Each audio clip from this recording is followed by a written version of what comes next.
त्याच्यावर चर्चा करत असताना विनाकारणपणे विरोधकाचा आवाज दाबण्याचा प्रयत्न केला, पण हा उद्धव साहेबांचा आमदार आहे, आवाज दाबणार नाही. त्या सूचनेला नितीन देशमुख यांनी आक्षेप घेतला. त्यांच्या आक्षेपावर मी आक्षेप घेतला. या बोलण्यात त्यांचाही आवाज वाढला, माझाही वाढला.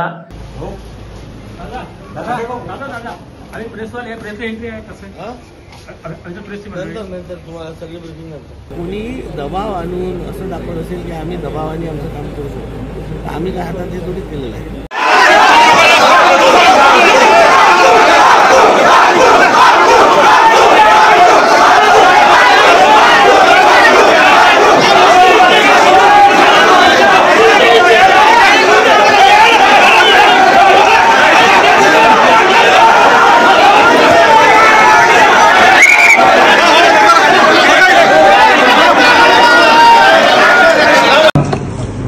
विकास कामाबद्दलची माहिती माणसाला पण विरोधी सदस्याच्या ज्या भूमिका असतात, जे जनतेचे प्रश्न विरोधी सदस्य मांडतात, त्याची वास्तविक स्थिती जनतेसमोर गेली पाहिजे.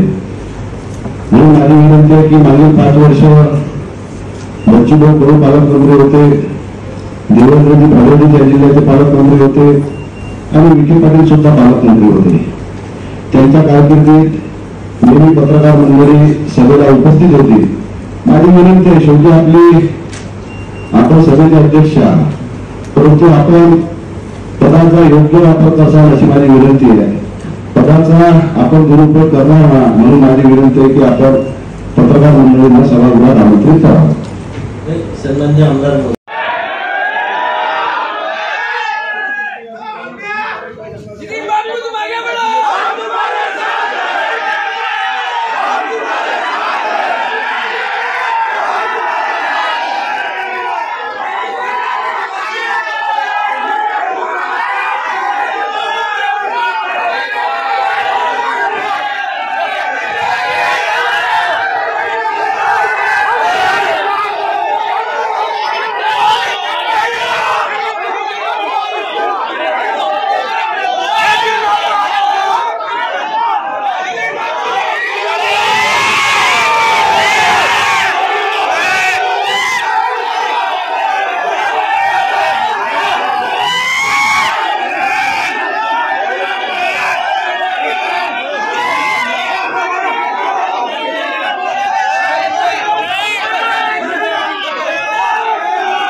विषयावर चर्चा करत असताना विनाकारणपणे विरोधकाचा आवाज दाबण्याचा प्रयत्न केला, पण हा उद्धव साहेबाचा आमदार आहे, आवाज दाबणार नाही. जिल्ह्याचे 29 कोटी ग्रामीण भागाचे रस्त्याचे आज आमच्या मतदारसंघाचे टोगाळवाले गड्डे पडलेले आहेत, ऍक्सिडेंट होऊ राहिले. 29 कोटी रुपये आमचे वापस गेले. याला जबाबदार कोण आहे? 8व्या महिन्यात जिल्हा परिषदनं प्रमा दिला. 8व्या महिन्यात 300 कोटीचा संपूर्ण निधी 10 मार्चला कलेक्टर ऑफिस मध्ये आला, आपल्या जिल्ह्यामध्ये आला 10 मार्चला. यांनी 31 तारखेला शेवटच्या क्षणात रिलीज केले. मग 8व्या महिन्यात प्रमा गेला, त्या 20 दिवस तुम्ही काय केला नाही बा? म्हणजे जाणबुजूनपणे जिल्ह्याच्या निधीचा जोपर्यंत पैसा मिळत नाही तोपर्यंत आम्ही निधी ट्रान्सफर करत नाही, अशी भूमिका यांची होती. म्हणून पैसे न मिळाल्यामुळे निधी ट्रान्सफर केला नाही 20 दिवस आणि 29 कोटी जिल्ह्याचे परत गेले. काय नेमका वाद झाला दोघांमध्ये? नाही, ते लाईन सोडून बोलायला लागले तर आम्ही तर ऑलरेडी लाईन सोडेल. लोक लाईन सोडून कोणी जर बोलत असेल तर आम्ही दमणारे नाही. शिवीगाळ वगैरे नाही शिवीगाळ वगैरे नाही. आम्ही तात्विक चर्चा होती. मी माझे प्रश्न मतदारसंघाच्या विकासासाठी भांडू राहिलो आणि विरोधकाचा आवाज हा जनतेचा आवाज असते. जनतेचे प्रश्न मांडणं माझं कर्तव्य आहे आणि सभागृहात जनतेच्या प्रश्नासाठी मी नेहमी भांडत राहील. थोडंसं अतिशयोक्ती होऊन राहिली. शेवटी मी काही बोललो तरी तिथं अनेक लोक पाहणारे होते. बैठक सुरू असताना, काही विषयांवर चर्चा सुरू असताना पालकमंत्र्यांच्या लक्षात आलं की 2-3 लोक नितीन देशमुखच्या समर्थकही असू शकतात, ते शूटिंग करून राहिले आणि म्हणून जे अपेक्षित नाहीत बैठकीमध्ये त्यांनी इथून बाहेर थांबावं असं आक्षेप वजा सूचना आपले आकाशभाऊ गोंडकर आमचे पालकमंत्री यांनी केल्या.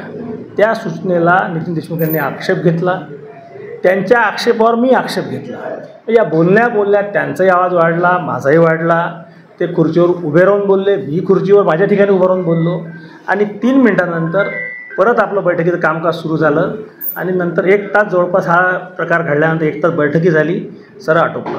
परंतु काही माध्यमांमध्ये असं आलं की आपण शिवीगाळ केली, खूप बाचाबाची झाली. त्यामुळे मग आमचे समर्थक, त्यांचे समर्थक, मग त्या DPCच्या हॉलसमोर जमा होणे, हा सर्व प्रकार शेवटी लोकभावना आहेत असा प्रकार झाला. मी माझ्या कार्यकर्त्यांना स्पष्ट सूचना केलेल्या आहेत की राजकीय विरोधक जे असतात ते विरोधक होऊ शकतात, त्याचे वैचारिक मतभेद होऊ शकतात. आपण दुश्मन कोणाला समजता कामा नये.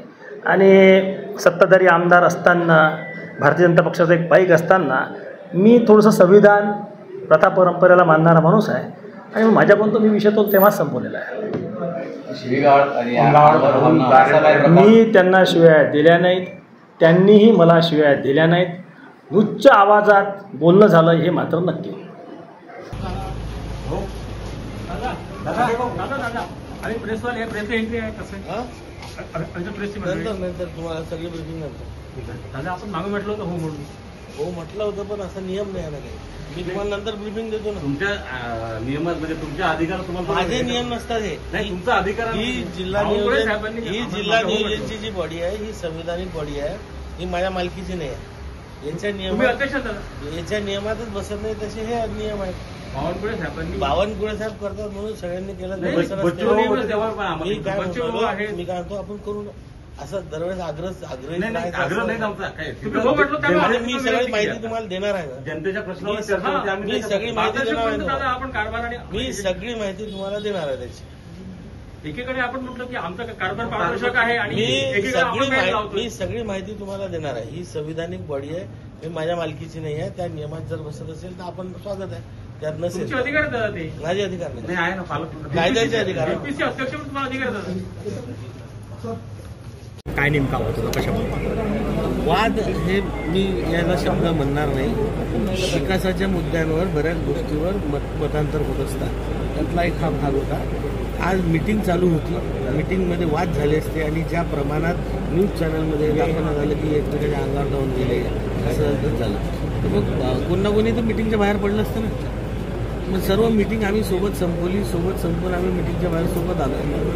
त्या मतमतांतर होत असतात आणि असले पाहिजे. बाहेरही कार्यकर्ते एकमेकांच्या समोर अमरासमोर आले, पोलिसांनी मध्ये. साहजिक आहे, कोणी दबाव आणून असं दाखवत असेल की आम्ही दबावाने आमचं काम करू शकतो. आम्ही काय हातात हे थोडी केलेलं आहे. आमचे कार्यकर्ते त्याच दमाचे आहेत. नेमका कोणता विषय होता? नाही, विकासाच्या मुद्द्यांवर मतमतांतर असते.